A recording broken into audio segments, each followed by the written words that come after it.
Yeah. And this right here be some of the realest shit I ever wrote. That's right.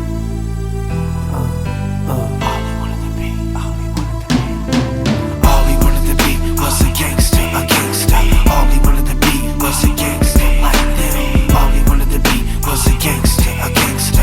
All he wanted to be was a gangster like them. We were in our early teens when we first had dreams of breaking into the rap game to do major things. Around the mid-90s did our first collaboration on a track for the Midwest Mobber compilation. We go back before rap to when I was a kid. That's when we stayed across the street from my grandpa's crib on 54th, which explained the origin of the chemistry that was ever so present every time when it was me and him in the booth. Fast forward a few years ahead, it was 2001 when he flew down to Atlanta, where I was recording my first LP. I did hella tracks with him, a lot of people felt we a good combination. I remember the conversation we shared over lunch on my birthday that year. He stared me in my eye, told me, "Rob, get your money, cuz." That day stays in my memory. That night we drank Hennessy up in the club with my white boy Chuck. He told me stay on top of business and don't let the game fuck me. At the time we had plans to do an album together,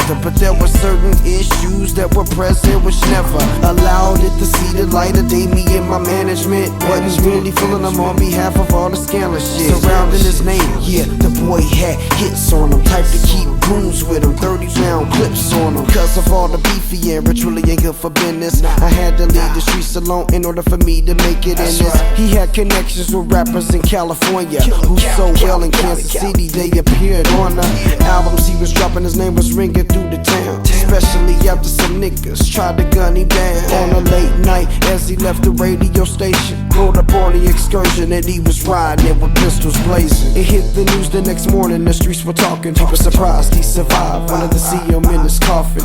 These were reflections of the feelings of those he crossed, and he burnt a lot of bridges, so I kinda kept my distance. I know niggas who go with him who came within inches of getting their life taken by slugs that had intentions of hitting him.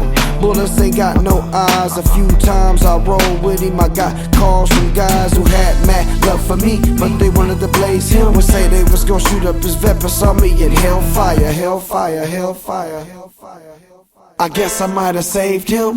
On them occasions I just kept about business, cause I could see that he was taking a different route to me, and I wasn't about to be caught up in frivolous beefs in the inner city streets. My mind had success on it, his did too, but he was embroiled in controversy that limited how he moved. Had a tarnished reputation, speculation was involved with the murder of a Bay Area rapper in the fall of 2004 in the streets of my hometown. Somebody unloaded the clip on his whip as he was rolling down 71 highway, and my dude's name was the main one that came up when people would explain who was possibly responsible. The word on the rumor mill was he put out the hit that had the Vallejo legend killed. At that point people felt that he wasn't gonna be alive long. Guess they were right, cause it was 2005 on a late night in May when his body was found, along with one of his partners hit up for multiple rounds from a high caliber assault rifle. Filled him up.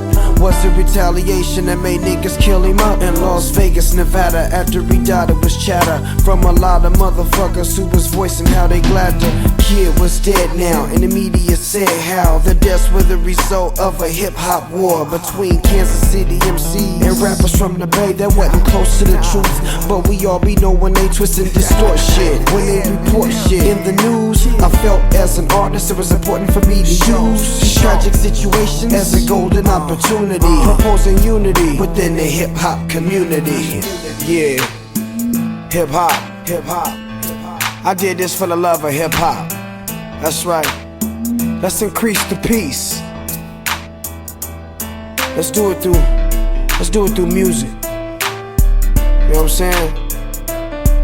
Everybody's well aware of the situation. Just wanted to use it, shed some positive light. So ride with me on this one. R.O.B, reflection of brilliance.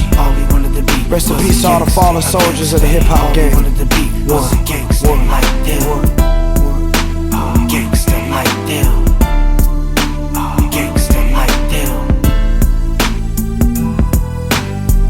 Hip-hop, hip-hop, hip-hop.